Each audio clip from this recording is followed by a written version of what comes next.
방금 우리 찬미 가사 가운데 그날이 오면 왕을 배우리 그의 얼굴 대하리 라는 말씀, 여러분 분명한 사실은 그날이 확실히 올 것입니다. 그죠? 아멘. 또 분명한 사실은 무엇입니까? 그날이 올 텐데 더 분명한 사실은 기억하기를 바랍니다. 주의 형상으로 변화된 자만 그분을 보게 된다는 사실을 또한 잊지 말기를 간절히 바랍니다. 아멘. 거듭 말합니다. 아무도 거룩한 자 외에는 그분을 볼 수 없다는 사실을 잊지 않기를 간절히 바랍니다. 아멘. 우리 어떻게 거룩하게 될 수 있을까요? 거듭 말합니다. 거룩한 자 외에는 절대로 그분을 볼 수가 없습니다. 어떻게 거룩하게 될 수 있을까요? 회개하라. 아멘. 오늘 말씀을 저는 드리기 앞서서 잠깐 한 주제를 생각해 본다는 말씀을 좀 드리기 원합니다. 갑자기 목이 조금 잠기네요. 지난주 안식일을 제가 준비해 오면서 마음속에 다시는 큰 생각과 깊은 또 이해와 많은 고민을 한 주제가 있습니다. 그것이 뭔가? 내가 너희를 사랑한 것처럼 너희도 서로 뭐하라? 사랑하라. 라는 말씀이었습니다. 결론을 드리면 이런 마음이 강하게 와닿았습니다. 정말 가장 큰 죄가 무엇일까? 물론 다 수식할 수 있겠지만요, 서로 사랑하지 않는 것이 큰 죄라는 생각이 들었습니다. 무엇을 회개할 것인가? 그러므로 계시록의 말씀처럼 너희가 어디에서 떨어졌는가 돌이켜 회개하고 뭐라고 말씀하죠? 처음 사랑을 회복하라. 아멘. 다시 말합니다. 너희가 어디에서 떨어졌는지를 생각하고 지키어서 빨리 회개하라. 그리하여 처음 사랑을 회복하라. 아멘. 만일 너희가 첫사랑을 회복하지 아니하면 뭐 하겠다고 말씀하셨죠? 내게서 촛대를 옮기리라. 다시 말합니다. 처음 사랑을 잃어버린 죄가 무엇이기에 가장 두려운 경고의 말씀을 주고 계십니다. 거듭 말합니다. 첫사랑을 회복하지 아니하면 뭐 하겠다? 쉽게 말합니다. 구원이 없다. 뭐가 없다? 구원이 없다. 질문을 드립니다. 첫사랑이 무엇입니까, 여러분? 첫사랑이 무엇입니까? 요한복음 13장 한 구절을 좀 읽어드리겠습니다. 요한복음 13장 다 함께 펴시기를 바랍니다. 펴졌으면 34절과 35절을 함께 우리 봉독하겠습니다. 다시 강조합니다. 돌이켜 회개하여서 첫사랑을 회복하지 아니하면 촛대를 뭐 하겠다? 옮긴다. 촛대를 옮긴다 뜻의 의미가 뭐냐 하면 사울에게서 성령을 거둔 것처럼 성령을 뭐 하시겠다? 거두시겠다. 가장 두려운 얘기입니다. 그렇죠? 첫사랑이 무엇인가? 다 함께 34절, 5절 같이 읽습니다. 시작.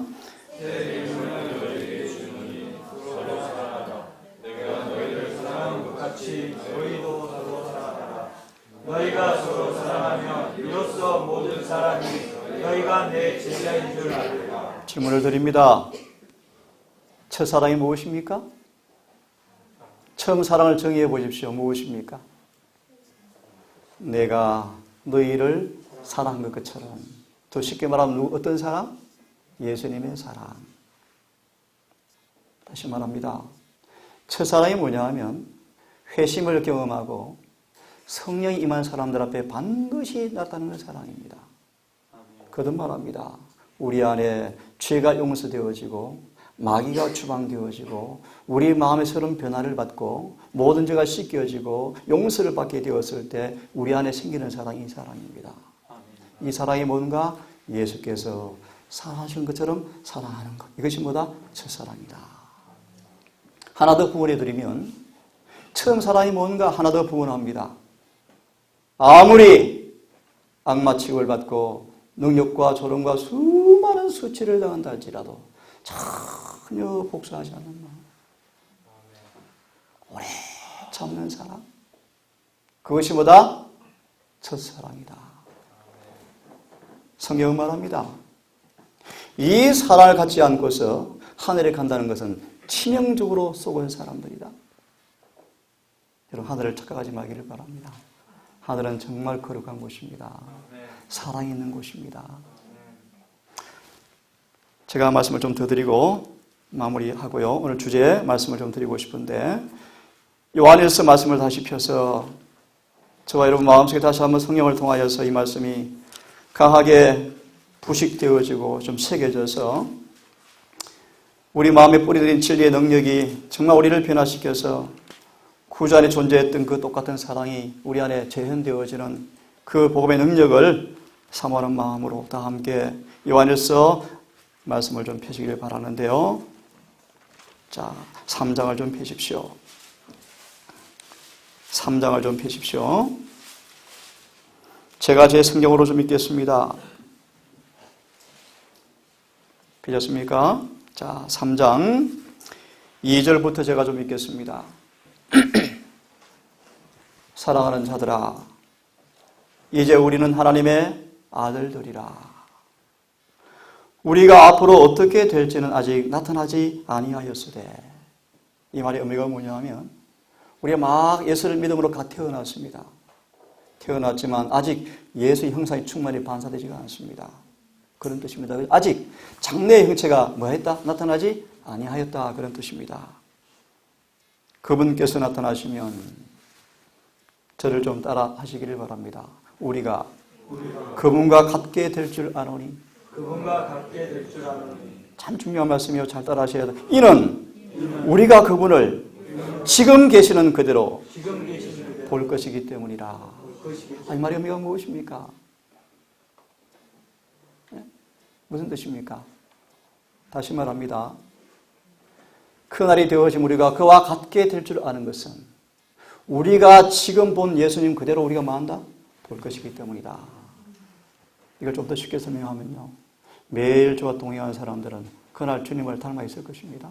아멘. 그날 그분을 외인처럼 느끼지 않을 것입니다. 아멘. 익숙함 버릴 것입니다. 아멘. 그런 뜻입니다. 매일 주님과 동행하시는 삶을 살기를 간절히 바랍니다. 아멘. 이어서 몇 구절 더 보고 주제로 접근하려고 합니다. 5절을 보시면 그분께서 우리의 죄들을, 잘 들으십시오. 그분께서 우리의 죄들을 제거하려고 나타나신 것을 너희가 아나니. 다시요. 예수께서 이 땅에 오신 사명이 무엇입니까? 우리의 죄들을 뭐 하려고 오셨다? 제거하려고 오셨다. 부원해 드리면 그러므로 그분은요, 우리를 절대로 죄 있는 채 구원하지 않을 것입니다. 아멘. 맞습니까? 아멘. 우리를 죄들로부터 구원할 것입니다. 맞습니까? 다시 말합니다. 그분께서 오신 것은 우리를 죄들을 제거하려고 나타나신 것을 너희가 아나니 그분 안에는 죄가 없느니라. 아멘. 특별히 요한일서에서 죄가 뭔가? 서로 사랑하지 않는 거예요. 그분 안에는 죄가 없다. 그러므로 누구든지 그분 안에 거하는 사람들은 죄를 짓지 아니한다. 다시 말, 누구든지 그분 안에 거하는 사람들은 서로 뭐한다? 사랑한다. 사랑은 타인의 결정을 오래 참아주는 것입니다. 아멘. 얼마만큼? 죽기까지. 아멘. 아무리 결정이 바를지라도 그 사랑을 식지 않는 것이 첫사랑입니다. 아멘. 요한복음 13장 1절에 말씀 보시면 예수께서 말씀하시기를 그분이 사랑하시되 끝까지 사랑하시더라. 마저 읽습니다. 누구든지 그분 안에 가는 사람들은 죄를 짓지 아니하나니 누구든지 교인이건 목사건 장로건 누구든지 죄를 짓는 사람들은, 본문으로 다시 말씀드립니다. 서로 사랑하지 않는 사람들은 그분을 보지 못하였고 알지도 못하는 사람들이라 라고 성경은 말하고 있습니다. 그러므로 7절은 말합니다. 어린 자녀들아, 아무도 너희를 속이지 못하게 하라. 의를 행하지 않는 사람들은, 의를 행하는 사람들은, 다시 말합니다. 서로 사랑하는 사람들은 그분께서 의로우신 것처럼 의로운 사람들이다. 아멘. 미리 하나 질문을 드립니다. 우리가 진정으로 회개한 사람인가? 정말 내가 회개한 사람일까? 확실한 답이 뭔지 아십니까? 서로 사랑하는 것입니다. 아멘. 그것이 없는 사람들은 아직 회개가 안 일어나는 사람들입니다. 자, 계속 봅니다. 8절을 보시면 죄를 범하는 사람들은 무슨 얘기입니다? 마귀 계속했다. 예수를 안오라 하고 민도라 하고 교인이라 하라고 말할지 모르지만 서로 사랑하지 않는 사람들은 누구의 종이다? 마귀의 종이다. 마귀는 처음부터 죄를 지었느니라. 저를 따라하시기 바랍니다. 하나님의 아들이 나타나신 목적은 이것이니 곧 그분께서 마귀의 일들을 멸하시려는 것이라. 그분이 왜 오셨습니까? 마귀의 일이 무엇입니까? 죄 짓는 것입니다. 그러므로 여러분 믿으시기를 바랍니다. 예수를 믿으면 죄를 이길 수가 있습니다. 아멘. 맞습니까? 아멘. 다시 말해 예수를 믿으면 정말 우리가 뭐 할 수 있습니까? 서로 사랑할 수 있습니까? 아멘. 그럼요. 그게 복음이죠, 복음. 그러므로 교회가 서로 사랑하지 않단 말의 의미는요, 예수가 없다는 뜻입니다. 분열과 다툼과 이간과 시기와 질투가 있다는 까닭은요, 예수가 없다는 까닭입니다. 다른 말로 말씀드리면요, 죄를 짓고 있다라는 그런 뜻입니다. 맞아 읽습니다. 9절을 보시면 누구든지 하나님에게서 난 사람들은 죄를 범하지 아니하나니 이는 그분의 씨가 그 속에 머물러 있기 때문이라.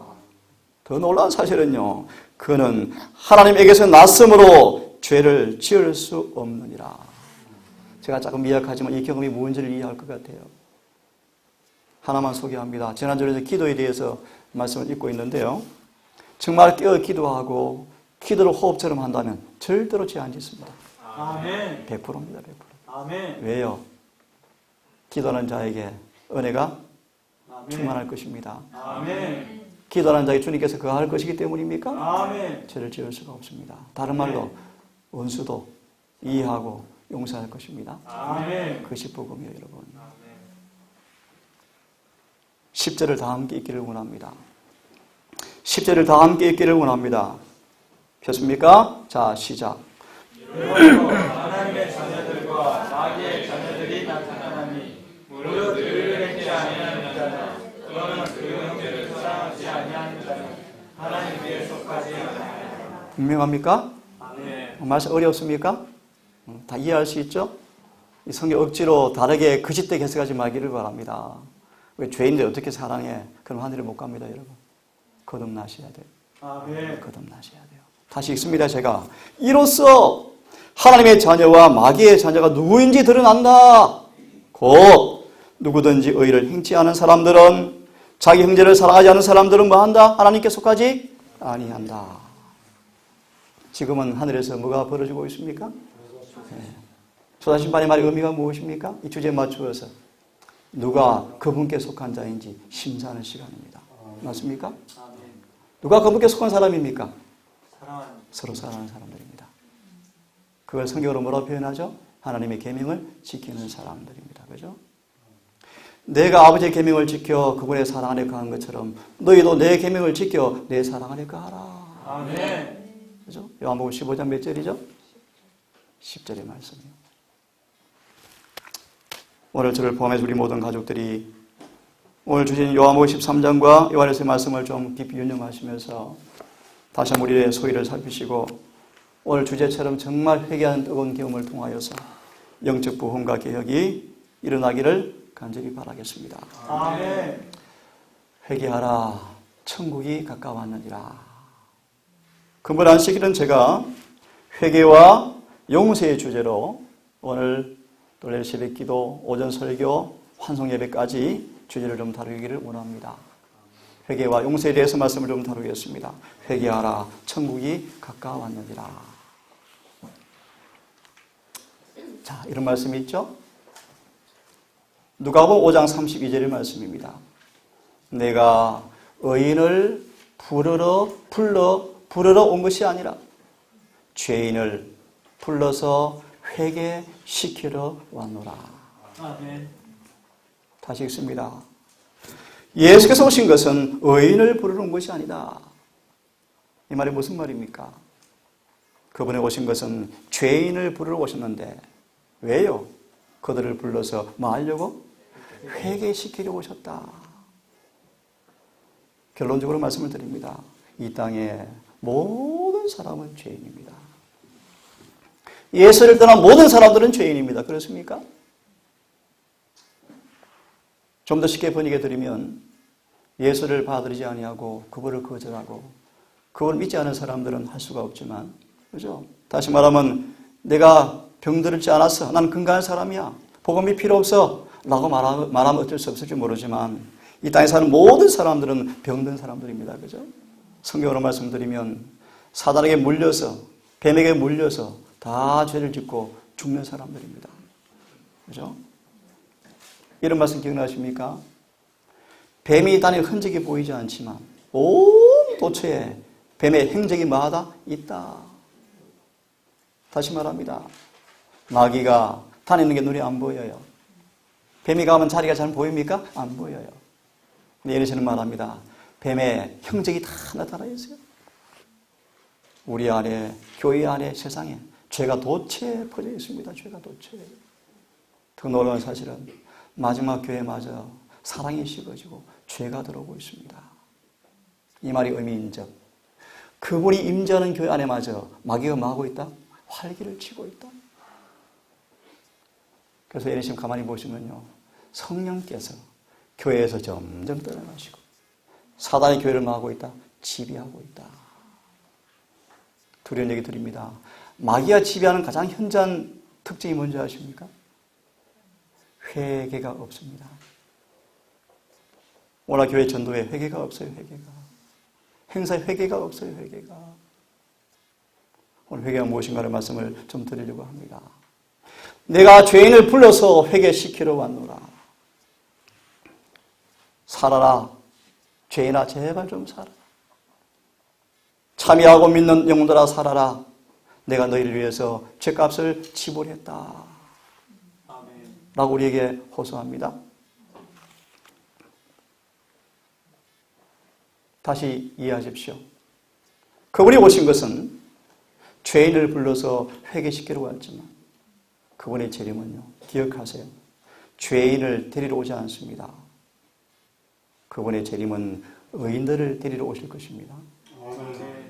다시 기억하세요. 그분의 초림은 죄인을 불러 회개시키러 오셨고 그분의 재림은 회개하고 용서받아서 의인된 사람을 데리러 오실 것입니다. 아멘. 저는 그렇게 말씀하십니다. 그분이 재림하실 때 두 부류가 있다. 따라하실래요? 의인과 악인. 반역하는 무리와 충성한 무리. 두 무리가 존재할 것이다. 그죠? 알곡과 가라지. 짐승의 표를 받은 사람과 하나님의 인을 받은 사람. 성령 충만한 사람과 마귀 영을 가진 사람. 육신에 속한 사람과 영의 사람. 그분들 것입니다. 하나님께서는 당신을 경외하는 의인들을 기억하실 것이다. 아멘. 그의 사랑하시는 아들의 연고로 그들을 의인들을 귀히 여기시고 영예스럽게 하시고 따라하십시오. 영생을 주실 것이다. 누구에게요? 의인들에게. 의인들에게. 그러나 그분께서는 그분의 권위를 짓밟는 악인들을 세상에서 끊어 없애시고 멸망시키실 것이며 그들은 세상에 존재하지 않았던 것처럼 다 사라지게 될 것이다. 다시 결론 지면 그분의 재림은 의인들을 데리러 오십니다. 우린 그분의 재림을 준비하셔야 돼요. 그러려면 신분이 빨리 바뀌셔야 합니다. 그죠? 죄인에서 의인으로 바뀌셔야 합니다. 아멘. 행전 26장의 말씀이죠. 어둠에서 빛으로, 반역에서 충성으로, 사망에서 생명으로 아멘. 옮겨져야 돼요. 아멘. 자, 영어를 가져 조금 송구합니다. 사도행전 3장 19절의 말씀이요. 그러므로 너희는 회개하고 회심하라. 그러므로 너희는 회개하고 회심하라. 그리하면 새롭게 하시는 때가 올 터인데 곧 주의 존재에서 주의 임재에서부터 오는 놀라운 은혜가 올 것인데 그때 너희 죄들이 도말되겠다. 그 말씀이에요. 다시 말합니다. 그러므로 너희가 뭐하라? 회개하고 회심하라. 설명을 드리겠습니다. 회개하고 회심하라. 왜냐하면 아버지의 임재, 그분의 임재로부터, 그분의 면전, 희성소를 가리키죠. 그죠? 그분의 보좌로부터 새롭게 하시는 때가 올 터입니다. 그것이 뭐다? 우리의 죄가 뭐 하겠다? 도말되어 버리겠다. 한마디로 뭐 하겠다? 영원히 제거되어 버리겠다. 재림을 준비할 가장 중요한 숙제 가운데 하나가 뭔가? 우리는 죄를 도말 받으셔야 합니다. 그죠? 죄가 영원히 제거되어져야 합니다. 오늘 아까 말씀으로 주제를 드립니다. 우리 안에 악은 다 빼시고 사랑으로 채워 넣으셔야 합니다. 그죠? 이 말을 이렇게 번역하면요. 그러 너희가 회개하고 돌이키라 라고 개역성경은 우리에게 번역을 해주고 있습니다. 이 말씀의 의미가 무엇인가? 한번 잘 화면을 보십시오. 회개하고 회심하라 말의 의미가 무엇인가? 잘 들어보십시오. 회개에 합당한 열매를 맺으라고 말하였다. 이 말씀은 그들이 회심하였다는 것, 곧 그들의 품성이 변화되었다는 것을 보이라. 그런 뜻이다. 회개를 많이 한다? 그럼 뭐 하겠습니까? 회심하셔야죠. 다른 말로 뭐하라? 열매가 맺혀야죠. 아니면 거짓입니다. 말로나 신앙 고백으로 할 것이 아니라 열매, 곧 죄를 버리고 하나님의 계명을 순종함으로 하라. 순수한 회개와 참된 회심의 진실성을 바로 보이라라는 뜻이 뭐다? 열매를 맺어라 라는 뜻이다. 라고 예언의 씨는 우리에게 말씀을 해주고 있습니다. 제가 두세 번에 걸쳐서 이런 주제로 말씀을 드릴 것입니다. 회개가 왜 필요한지. 두 번째, 성경과 정언에서 회개란 의미가 무엇인지. 무엇을 회개하란 말인지. 회개의 모범적 사례가 회개가 무엇인가를 실물 교훈이 무엇인지. 나아가서 회개가 더 깊으신단 말의 의미가 무엇인지. 특별히 발작적인 회개가 있다고 말씀하십니다. 이것이 어떤 것인지, 그리고 어떻게 회개할 것인지, 회개 열매가 무엇인지, 이런 소재로 나누어서 좀 말씀을 좀 드리겠습니다. 우리 교리책에는 회개라는 회심이라는 단어를 이렇게 우리에게 잘 적절하게 말씀해 주고 있습니다. 회개라는 단어는 슬퍼한다. 그죠? 뭘 슬퍼한다? 죄를 슬퍼. 그게 무슨 뜻입니까? 죄를 슬퍼한다. 죄를 슬퍼한다가 무슨 뜻입니까? 무슨 뜻일까요? 예를 들어서 내가 상대방 악한 말을 했습니다. 그죠? 악한 말을 했습니다. 그 악한 말 때문에 내가 뭐 감옥 간다거나 어떤 결과를 당하거나 그런 것 때문에 내가 힘들어하고 아프다는 것이 아니고 뭐요?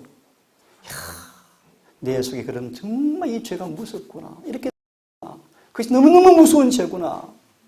가슴을 치고 통곡하고 하나님 이 죄가 너무 무섭습니다. 너무 싫습니다. 이 죄를 정말 용서받기 원합니다. 다시 말하면요. 그 죄 자체를 싫어하고 죄 자체. 그 죄 자체를 정말 싫어하고 가정이 여기고 혐오하고 그래서 이런 심령이 생기는 것입니다. 하나님 차라리 내가 그 죄를 지키보다 죽겠습니다. 예를 듭니다. 계속 수치를 당합니다. 능력을 당합니다. 자아는 자꾸 충동을 받습니다. 진심으로 죄를 슬퍼하고 회개하는 사람들은요. 이렇게 살아갑니다. 우리 수치와 능력을 줘도요. 그 수치와 능력의 죄에 대해서 죽습니다. 반응을 하지 않아요. 차라리 내가 만다? 명예가 잃어버리고 말지. 내 평판이 더러워지고 말지. 절대로 뭐 하지 않아요? 응수하지 않아요. 아멘. 오히려 뭐 해요? 로마서 13장 말씀처럼 원수를 위해서 뭐 해요? 나를 조롱하고 능욕한 사람이 가다가 넘어져서 코가 깨져 있네요. 이놈 잘 됐다 안 그러면 어떻게 합니까? 빨리 가서 상처를 만져주고 병원에 데리고 가는 사람. 진심으로 낫기를 바라는 사람. 아멘. 그 말입니다. 아멘. 그죠? 그 뜻입니다. 회개라는 것은 마다 죄를 슬퍼하는 것이다. 그러므로 기억하세요. 이런 슬픔은 인간이 할 수 없어요. 그런 의미에서 회개는 뭐다? 하나님의 선물이다. 성령께서 우리 마음속에 진리와 의를 보이시고 신발을 깨닫게 하시고 구제의 사랑이 우리 마음속에 이해되어질 때 비로소 우리 마음속에 뭐가 생겨요? 죄에 대한 진정한 슬픔이 생기는 거예요. 아멘. 차차 설명하겠습니다. 회개라는 말은 슬퍼하다 이런 뜻인데요. 특별히 마음을 바꾸다, 자책감을 느끼다. 진정한 회개는 하나님과 죄에 대한 근본적 태도가 바뀌어버리는 것이다. 성령은 당신을 받아들이는 사람들로 하여금 하나님의 의와 자신들의 잃어버린 상태를 깨닫게 하심으로 심각성을 자각하게 해준다. 슬픔과 자책감을 경험한다. 그렇죠? 그들은 자기의 죄를 숨기지 아니하고 그분께 뭐 할까요? 죄를 즉각 자복하고 버리게 될 것이다. 아멘. 진리를 인정하고 구체적으로 그들의 죄를 뭐 한다? 고백하게 될 것이다. 그들은 결연한 의지로 자신들을 구세주께 전적으로 굴복시키고 그들의 죄된 행동을 버리게 될 것이다. 이와 같이 하여 회개는 회심, 이런 회개는 회심, 즉 죄인이 돌아서서 하나님께 향하는 것 뜻하는 것인데 그것으로 절정을 이루게 되어진다. 한마디로 말하 반역에서 충성의 자리로 옮겨져 버리는 거예요. 회개한 증거가 무엇인가? 그 우리 모든 말씀 앞에 아멘, 충성. 이런 말씀이 떠오르네요. 그대가 진정으로 회개한 사람인가? 더 이상 육신의 정욕을 따라 살지 않을 거예요. 입맛을 따라 살지 않을 거예요. 육체의 소욕을 부인하고 입맛까지도 그분께 굴복시킬 것입니다. 다윗의 경험을 잠시 설명을 드릴게요. 다윗은 회개와 뉘우침으로 하나님 앞에서 마음을 겸비하게 하고 용서한다는 사실의 약속을 믿었기 때문에 그의 죄는 사유하심을 받았다. 그는 죄를 자복하였고 다시 기억하세요. 회개하였으며 다시 한번 회심하였다.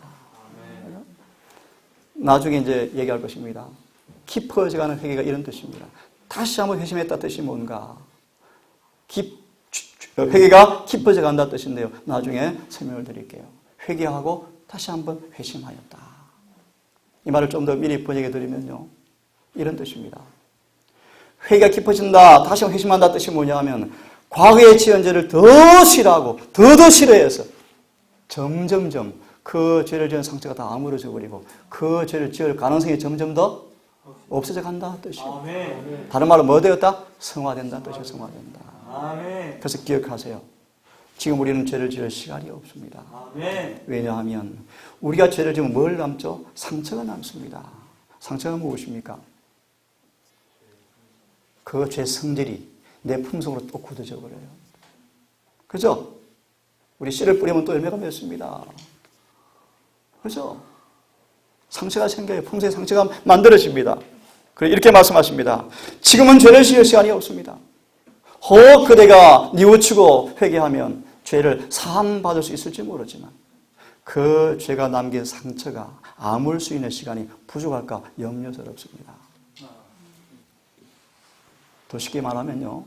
하늘에 들어가고 싶은데 다시 하늘을 더럽힐 가능성이 있으면요. 큰일 나겠죠? 그런 뜻입니다. 이 땅에서 뭐 해도 우리가 상처가 다 아물어져야 합니다. 다시 말하면 성화되어야 합니다.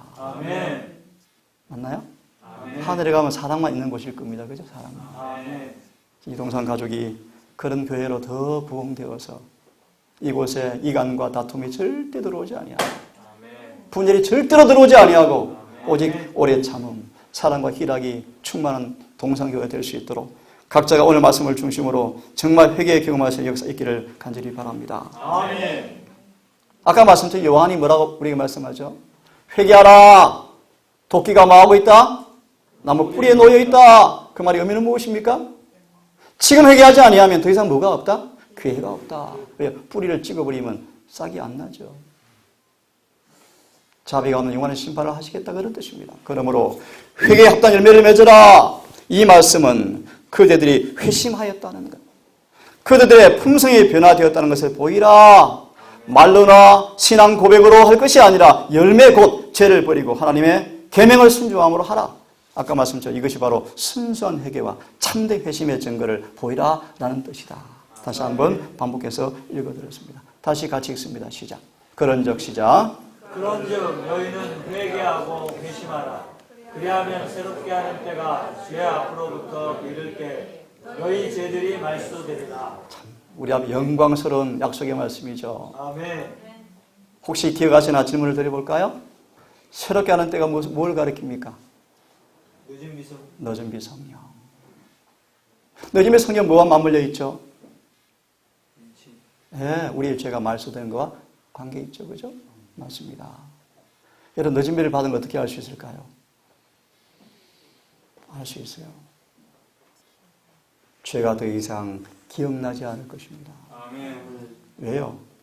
히브리 10장에 이하의 말씀 여러분 설명해드렸죠? 대전투의 말씀 기억나십니까? 죄가 망각의 세계로 떠나버렸고 그들은 더 이상 죄를 기억해낼 수가 없다. 왜요? 우리의 마음판에서, 기억에서, 하늘의 책에서부터 영원히 우리의 죄가 뭐 되었다? 도말되어 버렸다. 조건이 있습니다. 조건이 있습니다. 회개하고 회심해야 합니다. 자, 오늘 첫 번째 말씀이에요. 왜 회개해야 하는가? 결론부터 던집니다. 아니면 망합니다. 영원히 멸망당할 것이기 때문입니다. 에스겔 18장 30절 32절은 말씀하십니다. 나 주 여호와가 말하노라. 이스라엘 족속아 내가 너희 각 사람의 행한 대로 국문할지라. 국문이 뭔 뜻이에요? 국문이. 국문하다 무슨 뜻입니까? 심판. 예, 심판한다. 법정의 소환에서 검사와 변호사의 다 논거를 듣고 법에 따라서 뭐 한다? 차례차례 심판한다 뜻이 국문한다 뜻입니다. 국문한다. 차례차례 자세하게 살펴서 조사해서 심판한다 뜻이 국문한다 뜻입니다. 너희는 그러므로 돌이켜 회개하고 모든 죄에서 떠날지어다. 그리한즉 죄악이 너희를 패망케 하지 아니하리라. 너희는 범한 모든 죄악을 버리고 마음과 영을 새롭게 할지어다. 이스라엘 족속 어찌 죽고자 하느냐? 왜 죽고자 하느냐? 빨리 죄를 버리고 회개하고 돌아와라. 아니면 뭐 한다? 영원히 멸망한다. 조금 부담스러운 말이지만 이 남원교회의 특성이 있습니다. 이 진리교회의 특성이 있습니다. 진리는 맞는데 사람들은 진리가 아니에요. 저런 게 특성이 있습니다. 회개하지는 않는 교회가 되어버렸어요. 왜 그럴까요? 여러분 그 이유를 아십니까? 저를 포함한 이 마지막 우리 교회가요. 큰 문제가 생겼어요. 회개를 하지 않아요. 왜 그런지 아십니까? 주님과 멀어진 지가 너무나 오래되어서요. 양심이 다 무디워져 버렸어요. 생각이 삐뚤어져 버렸어요. 그런 차제 마귀가요. 거짓 것을 딱 지어주니까 교회들이 다 쏟고 있어요. 지금. 구원받은 줄 착각하고 있습니다. 아니요. 그분의 재림 때 소수가 구원받게 될 것입니다. 여러분 회개하셔야 돼요. 아멘. 나 여호와가 말하노라. 죽는 자의 죽는 것을 내가 기뻐하지 아니하노니 너희는 말하라. 빨리 죄에서 돌이켜 말하라. 살아라. 그래서 성경은 말합니다. 죄의 삭선보다 사망이다. 어떤 사망입니까? 영원한 사망이다. 아담의 모든 자손의 죄가 그분의 마음을 눌렀다. 불법으로 인하여 생긴 죄에 대한 하나님의 진노, 불쾌하심이 무슨 진노가 예수의 심장을요 전율케 만들어버렸다. 죄 없는 예수님께서 우리의 모든 죄를 짊어지실 때 아버지의 진노와 불쾌가 임했을 때 그 영혼이 뭐했다? 더러워서 벌벌 떨었다.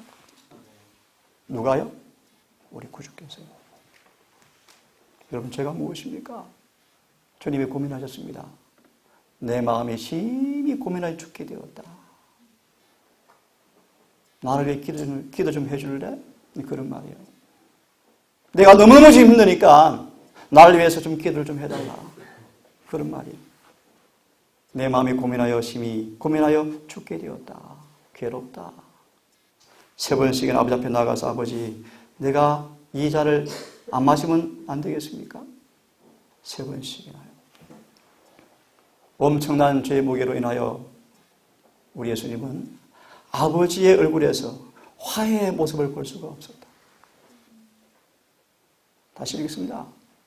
십자가에 달린 예수님께서 아버지를 보는데 그분의 얼굴에서 뭘 볼 수 없었다? 화해를 볼 수가 없었다. 진노, 불쾌만을 보았다. 기억하세요. 우리가 구원받지 못하면 우리가 지은 죄에 대한 그 느낌을 지금 주님께서 당하신 것입니다. 이게 둘째 사망이에요. 둘째 사망. 이 최대 고민의 시간에 구주께로부터 하나님께서 당신 얼굴을 마다 돌리셨다. 여러분 정말 두려운 얘기예요. 화이선지가 계시 가운데 하늘에 갔죠. 너무너무 놀라운 하늘의 광경을 보고 과일을 먹고 싶었죠. 그래서 한마디로 말하면 마태복음 18장처럼 나 여기 살고 싶어요.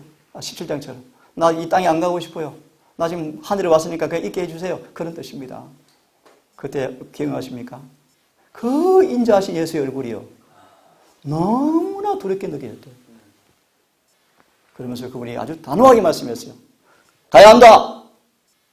내가 신실하면 생명과를 먹게 해주겠다. 아멘. 하나님은 한 영혼이 구원받지 못하는 것만큼 괴로운 일이 없대요.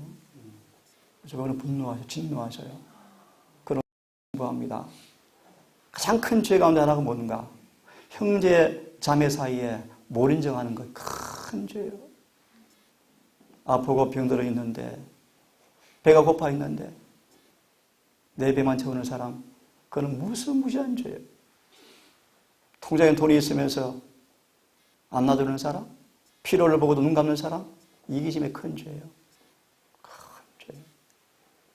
하늘의 피로 사신 그분이 생명을 다 바치고 사신 영혼에 대해서 사랑하지 않는 것은요, 도둑놈들이에요. 그것이 요한복음 10장이에요. 그들은 도둑과 강도의 절도라. 우리 지금 돈을 뭐 하는 거예요? 청직인데. 나눠서 써야죠. 근데 뭐 하는 거예요? 또 움켜쥐고. 그게 죄예요, 죄예요, 여러분.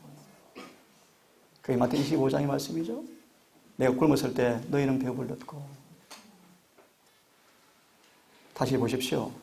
이 고민의 시간에 당신의 얼굴을 돌리시는 이 광경을 보면서 인간이 결코 완전히 이해할 수 없는 슬픔이 예수의 마음을 찔렀다. 왜 말씀을 보는가? 왜 회개하는가? 죄에 대한 그분의 진노는 무섭습니다, 여러분. 그걸 주님께서 십자가에서 당하신 것입니다. 이러한 고민이 너무나 컸기 때문에 그분의 육체적 고통은 거의 느낄 수가 없었다.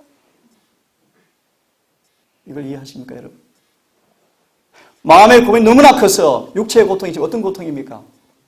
못 박히시고 창은 옆구리에 찔리시고 온 머리는 가시관에 파여서 피가 흘러내리시고 온몸은 채찍으로 맞아서 낭자의 피가 흐르는데 그 고통이 어떠하겠습니까?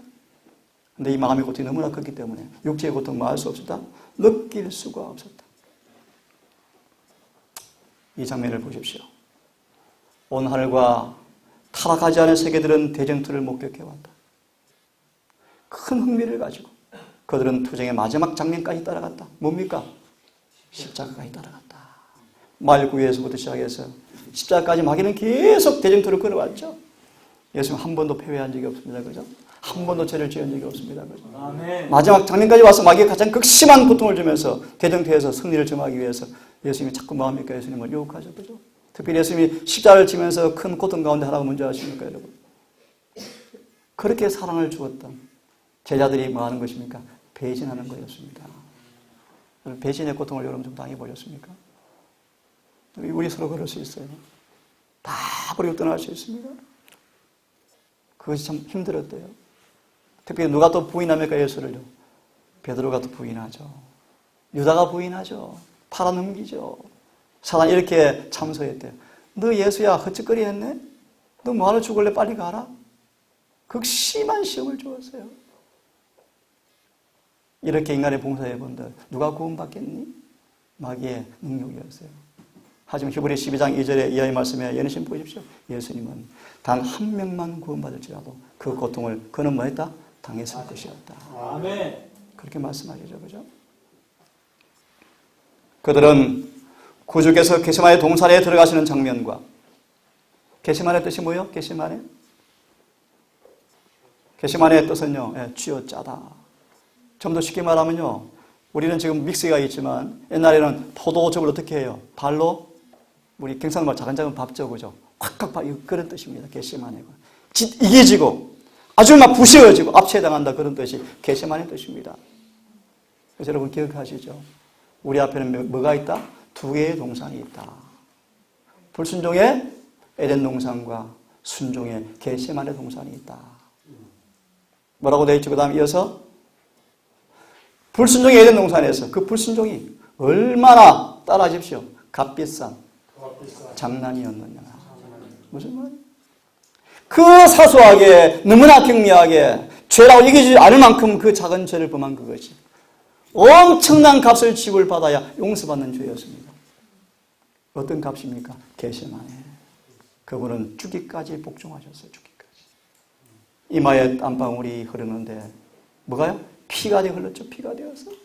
그렇게 극심한 인간의 고통 속에서 그분은요, 인간을 구원하기 위해서 에덴에서 범한 그 값을 지불하기 위해서 그분은 죽기까지 복종하셨어요. 아멘.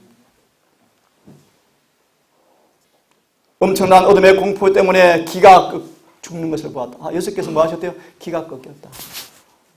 여러분 이런 장면 기억하십니까? 그 당당한 예수님께서요, 기가 꺾이셨다. 너무 두려워서요. 피하고 싶었어요. 죄는 그렇게 무서운 것입니다, 여러분. 아버지여, 할만하거든 이 잔을 내게서 좀 가져가십시오. 나는 비통한 부르짖음을 바랬다. 아버지 임재가 거두어졌을 때, 요한 8장 29절의 말씀이요, 한 번도 아버지께서 나를 떠난 적이 없다. 아멘. 근데 지금 이 순간은요, 아버지 임재가 거두어졌어요. 기억하죠, 여러분? 이것이 마지막 중보자 없이서는 경험을 예표한다. 그 임재가 거두어졌을 때 그들은 죽음과 마지막 대쟁투에서 엄청난 슬픔 때문에 타직하시는 예수를 바라보았다. 땅구멍에서 흘러나오는 빗방이 물방울처럼 땅에 떨어졌고, 구원을 간청하는 기도가 그분의 입술에서 3번씩이나 흘러나왔다. 하늘은 더 이상 그 광경을 볼 수가 없어서 다 천사가 눈을 가리고 울었죠. 찬미가사 기억납니까? 백일 무궁하여 온 하늘이 울었습니다. 온 천지가 울었습니다. 하지만 죄 많은 인간들은 뭐하고 있습니까? 팔짱을 낀 채. 너 남은 구원하였으면서 왜 너는 구원 못하냐? 너를 구원해봐라. 그럼 내가 믿겠다. 찬미가 기억나십니까? 그때 너 어디 있었느냐? 주님 시작 못 박힐 때 너 어디 있었느냐? 우리가 그분을 찔렀었죠, 그죠? 우리가 구경꾼이었습니다. 우리가 원수였습니다. 우리의 죄로 인해 그분께서 그렇게 고통을 당한 순간 우리는 무관심한 사람이었습니다. 한두 말씀 더 보고 오늘 마무리하겠습니다. 같이 읽어보겠습니까? 시작. 그분이 마신 잔을 그처럼 쓰게 하고 하나님의 아들의 심장을 파열시킨 것은 인류의 대속자인 그분에게 아버지의 진노가 쏟아지게 만든 죄에 대한 의식이었다. 지금 우리가 죄를 지어도 큰 의식이 없죠. 왜 그렇습니까? 예수님의 중보 때문이에요. 그분의 중보가 없으면요, 여러분 이걸 그대로 느끼고 여러분 죽을 거예요. 무섭습니다. 그죠? 우리가 죄를 지어도 지금 별로 감각이 없잖아요. 중보가 거쳐지면요, 죄의식을 내가 바로 느껴요. 그것이 그분의 공의요, 공의. 공의는 따라하십시오. 그분의 공의란 죄에 대한 그분의 뭐다? 거룩합니다. 이 표현이에요. 이 말씀 읽고 오늘은 마무리하겠습니다. 그리스도의 죽음은 하나님 율법이 그의 보좌처럼 불변한다는 설득력이 있고 지속적인 논쟁이 되어야 한다. 겟세마네 동산의 고민과 모욕과 조롱과 그리고 하나님의 아들에게 퍼부어진 욕설과, 여러분 욕 당해봤습니까? 온갖 욕을 좀 들어보셨습니까? 온갖 욕설과, 아마 저를 포함해서 그 욕 당하면 참을 사람 별로 없을 거예요. 그렇죠? 십자가의 공포와 수치는 기억하십시오. 하나님의 공의가 죄를 범할 때는 그 일이 아주 철저하게 진행될 것이라는 사실이 확실히 우습게 보여진 것이다. 그것이 뭐다? 십자가다.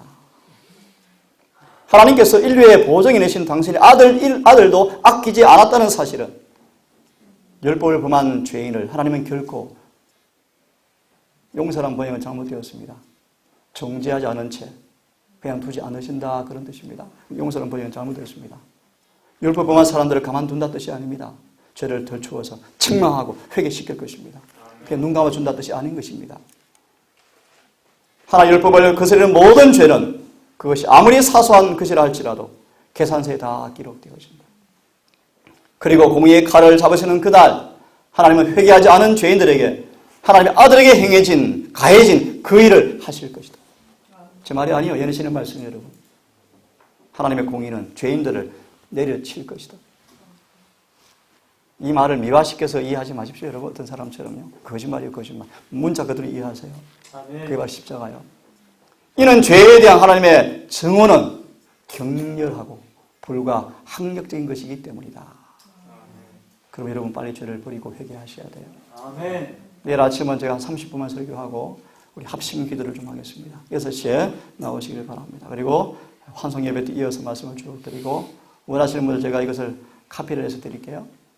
자세하게 제가 기록했습니다. 그래서 연구하시고 이 말씀을 사모하셔서 우리 모두의 삶 속에서 정말 회개하고 회심하는 그래서 모든 죄 깨끗하게 되어지는 그런 놀라운 은혜가 경험되어지기를 간절히 바라면서 아멘. 오늘 말씀을 마치도록 하겠습니다.